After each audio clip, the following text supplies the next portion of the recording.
নমস্কার aspirants, welcome to grow science. এই মুহূর্তে রেলের পরীক্ষার জন্য সবথেকে গুরুত্বপূর্ণ আপডেট আমি তোমাদের সামনে নিয়ে এসেছি।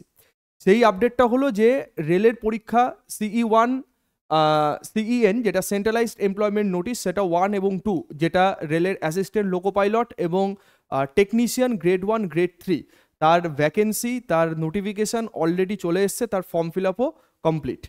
তো এরপরে রেলওয়ের নন টেকনিক্যাল যে পোস্টগুলো আছে বা বাকি যে পরীক্ষাগুলো আছে, সেই পরীক্ষা নিয়ে আরআরবির ওয়েবসাইটে একটা রিসেন্ট আপডেট এসছে, এবং আপডেটটা কোন ডেটের তোমরা দেখতে পাচ্ছ, 10ই এপ্রিল 2024-এর একদম রিসেন্ট আপডেট। তো এই আপডেটে কি আছে না আছে সেটা পুরোপুরিভাবে তোমাদের সামনে আমি এই ভিডিওতে ডিসকাশন করব। ভিডিওটা স্কিপ না করে প্রথম থেকে শেষ পর্যন্ত ভালো করে দেখো। প্রথমে যেটা রেলওয়ের তরফ থেকে জানানো হয়েছে যে the chairperson of all recruitment boards, তার মানে আরআরবির যতগুলো আমাদের জোন আছে সমস্ত জোনের চেয়ারপারসনদের সাথে মিটিং করার পরে filling up of group C post of zonal railway through RRB, তার মানে রেলওয়েতে যত গ্রুপ সি পোস্ট আছে সেই গ্রুপ সি পোস্টে কিভাবে তাদের ভ্যাকেন্সিগুলো ফিল আপ হবে সেই নিয়ে একটা মিটিং হয়েছে। এবং সেই মিটিংয়ে কি বলা হয়েছে ভালো করে দেখো। Annual calendar of recruitment for various group C post approved by board has already been published on railway recruitment board website, ঠিক, যেটা 19শে জানুয়ারি 2024 এবং 8ই মার্চ 2024, তার মানে এএলপি এবং টেকনিশিয়ান গ্রেড 1 গ্রেড 3 তার যে নোটিফিকেশান সেইটা এই রেসপেক্টিভ ডেটে, মানে হচ্ছে 19শে জানুয়ারি এবং 8ই মার্চ, এখানে জানিয়ে দেওয়া হয়েছে।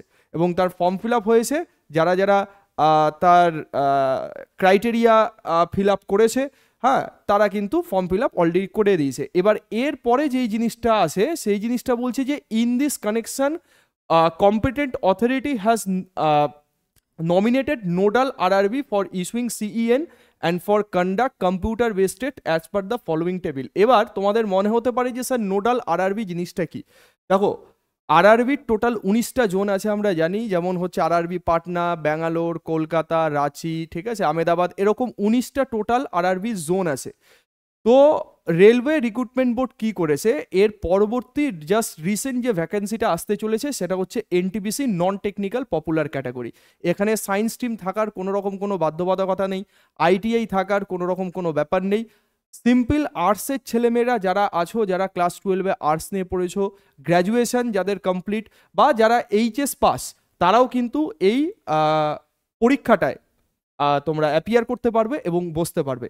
এনটিপিসির টোটাল আমাদের 5টা লেভেল আছে, তার মধ্যে লেভেল 2, 3 যেটা আছে সেটা হচ্ছে আন্ডার গ্র্যাজুয়েট, তার মানে তোমার কলেজ পাস করার দরকার নেই, শুধুমাত্র 12 পাসে তুমি এই এক্সামটা দিতে পারবে। আর NTPC graduate level for level 4, 5, 6, তার মানে 2, 3 আন্ডার গ্র্যাজুয়েট পোস্ট, 4, 5, 6 হচ্ছে আমাদের গ্র্যাজুয়েট লেভেল পোস্ট। তো এই যে পরীক্ষাটা হবে সেই পরীক্ষাটা কম্পিউটার বেসড টেস্ট, এটা করানোর দায়িত্ব দিয়ে দেওয়া হয়েছে আরআরবি আহমেদাবাদকে। এই আহমেদাবাদ হচ্ছে আমাদের নোডাল আরআরবি, তার মানে যেটা বললাম যে টোটাল 19টা জোন আছে, সেই 19টা জোনের মধ্যে এনটিপিসি পরীক্ষাটা পুরো কন্ডাক্ট করবে হচ্ছে নোডাল আরআরবি। সাপোজ ধরো এসএসসির এক্সাম যেমন টিসিএস নিত, তো টিসিএস হচ্ছে একটা অথরিটি যাদের ওপরে দায়িত্ব দেওয়া হয়েছিল যে এক্সামটা কন্ডাক্ট করার। তো এইরকমই সেই সংস্থাটা যারা এক্সামটা কন্ডাক্ট করবে তাদের দেখভাল করবে কে, আরআরবি আহমেদাবাদ। ঠিক এর পরে কি আসছে, প্যারামেডিক্যাল ক্যাটাগরি, যেটা দেখভাল করবে হচ্ছে আরআরবি পাটনা। লেভেল 1 যেটা হচ্ছে আমরা এতদিন পর্যন্ত গ্রুপ ডি যেটা জানতাম, তো রেলের পরীক্ষাতে এখন গ্রুপ ডি বলে কিছু নেই, সেটাকে গ্রুপ সি এর আন্ডারে লেভেল 1 পোস্ট দেওয়া হয়েছে। তো লেভেল 1 হচ্ছে গ্রুপ ডি, মানে গ্রুপ সি সব থেকে লো ক্যাটাগরির পোস্ট। ঠিক তারপরে যেটা আছে সেটা হচ্ছে NTPC non technical popular category. তো এর মধ্যে অনেক অনেক অনেক অনেক পদ আছে। আচ্ছা, তারপরে কি আছে, মিনিস্ট্রিয়াল এবং আইসোলেটেড ক্যাটাগরি, যেটা হচ্ছে আরআরবি গুয়াহাটি কন্ডাক্ট করবে এবং গ্রুপ ডি কারা দেবে, আরআরবি ভোপাল। তো এরা হলো নোডাল আরআরবি, মানে 19টা জোনের মধ্যে এই জোনগুলোকে সিলেক্ট করা হয়েছে যে ভাই তোমরা এই যে রেসপেক্টিভ এক্সামগুলো আছে এই এক্সামগুলো তোমরা কন্ডাক্ট করো। ভালো কথা।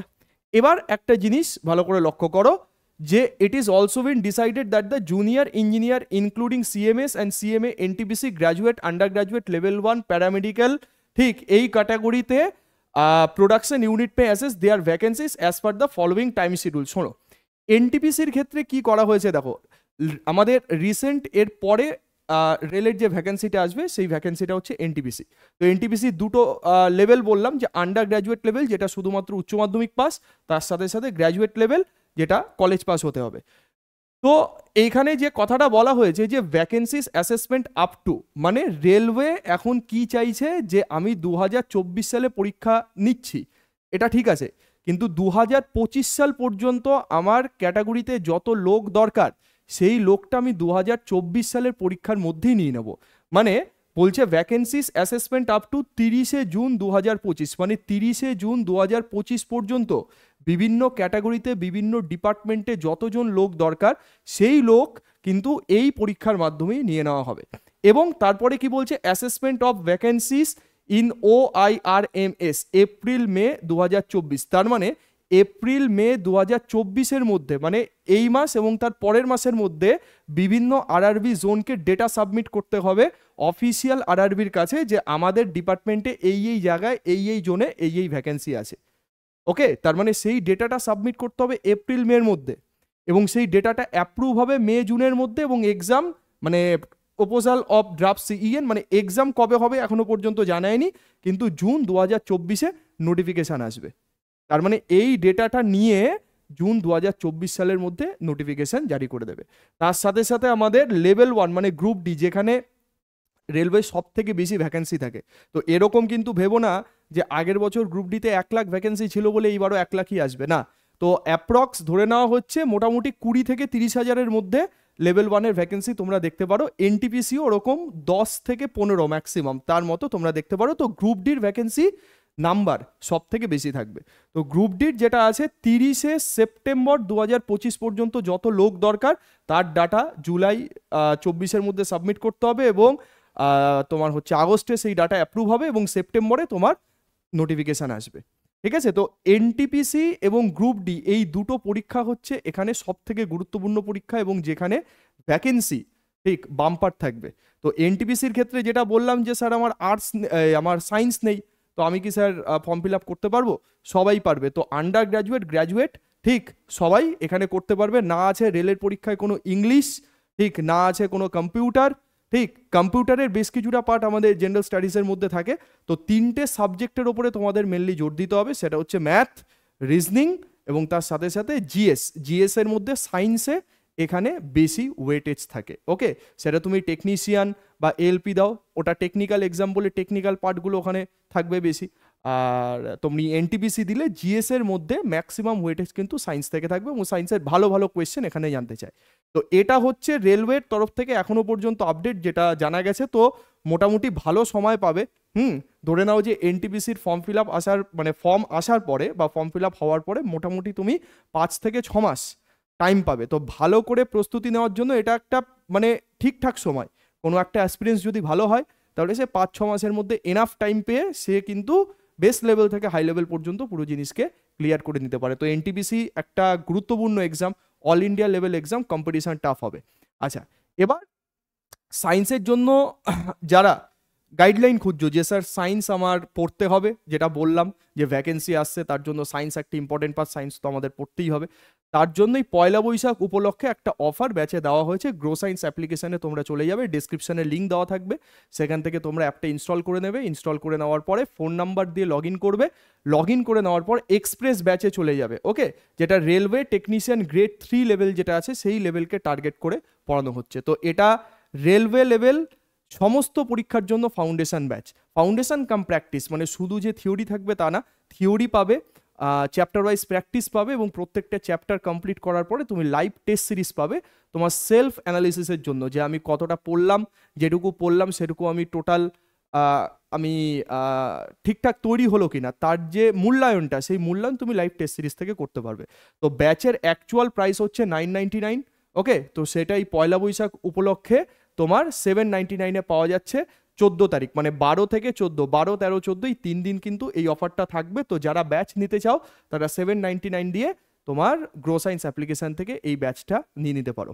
এই ব্যাচটা এমনভাবেই করানো হচ্ছে যাতে করে কিনা মানে তোমাদের আদার্স কোনো এক্সামের জন্য সায়েন্স আর পড়তে না হয়, মানে থিওরি তার সাথে প্র্যাকটিস সমস্ত কিছু তুমি এই ব্যাচ থেকে পেয়ে যাবে। টোটাল ব্যাচের ভ্যালিডিটি 10 মাস থাকবে, 10 মান্থস পর্যন্ত তুমি আনলিমিটেড ক্লাস ব্যাচে করতে পারবে। কমপ্লিট সায়েন্স ফাউন্ডেশন, যাও ব্যাচে চলে যাও, ডেমো দেখো যে কী কীভাবে এখানে আছে, সেই মতো করে তুমি ব্যাচে এনরোলমেন্ট করে নাও। ওকে, কী কী পাবে? অল সাবজেক্টের ভিডিও ক্লাসেস, লেকচার ভিডিও, তার নোটস তুমি ডাউনলোড করতে পারবে, লাইভ রেকর্ডেড ক্লাস এবং কোয়েশ্চেন পিডিএফ, প্রত্যেকটা চ্যাপ্টার কমপ্লিট হওয়ার পর সেই চ্যাপ্টার ওয়াইজ এমসিকিউ এবং যেগুলো আরআরবিতে প্রিভিয়াস ইয়ার কোয়েশ্চেন তার পুরোপুরিভাবে কম্পাইলেশন সেট, বাইলিঙ্গুয়াল কন্টেন্ট পাবে, বাংলা ইংলিশ বোথ ল্যাঙ্গুয়েজে কন্টেন্ট পাবে এবং ডাউনলোড করতে পারবে লেকচার, যেটা তোমার অ্যাপে স্টোর হবে এবং পিডিএফ তোমার ফোনের ইন্টারনাল স্টোরেজে সেভ হবে, সেখান থেকে তুমি হার্ড কপি যদি প্রিন্ট আউট বার করতে চাও সেগুলো করতে পারবে। ওকে, তাহলে কি বললাম, এই যে জায়গাটা, এই জায়গাটা কিন্তু একটা গুরুত্বপূর্ণ পরীক্ষা, মানে এনটিপিসি। অনেকে আমার কাছে ফোন করেছো, মেসেজ করেছো এনটিপিসি এক্সামের জন্য, ঠিক আছে? তো এনটিপিসিকে টার্গেট করতে হলে একটু আগে থেকে কিন্তু প্রিপারেশন নিতে হবে, অল ইন্ডিয়া বেস পরীক্ষা এটা, ঠিক আছে? তো এটাই ছিল আমাদের রেলওয়ে পরীক্ষা সংক্রান্ত এখনো পর্যন্ত সব থেকে গুরুত্বপূর্ণ আপডেট। তো আরআরবি কিন্তু ভালোভাবে কাজ করছে, ভোটের হাওয়া সবাই জানি, ঠিক? তো এই অপরচুনিটি যেটা আছে এটাকে ভালো করে গ্র্যাব করতে হবে, প্রিপারেশনটা ভালো করে নাও, চান্স কিন্তু খুব বেশি নেই, একে এক আমাদের লাগাতে হবে, ঠিক আছে? একবারই এক্সাম দেবো, একবারই আমাদের ক্র্যাক করে বেরোতে হবে, কারণ দ্বিতীয়বার কিন্তু এই চান্স আর আসবে না, ঠিক আছে? তো প্রিপারেশন একদম স্ট্রং করো। ওকে, চলো নেক্সট ভিডিওতে দেখা হবে সবার সাথে, সবাই ভালো থেকো, সুস্থ থেকো এবং স্টে টিউনড।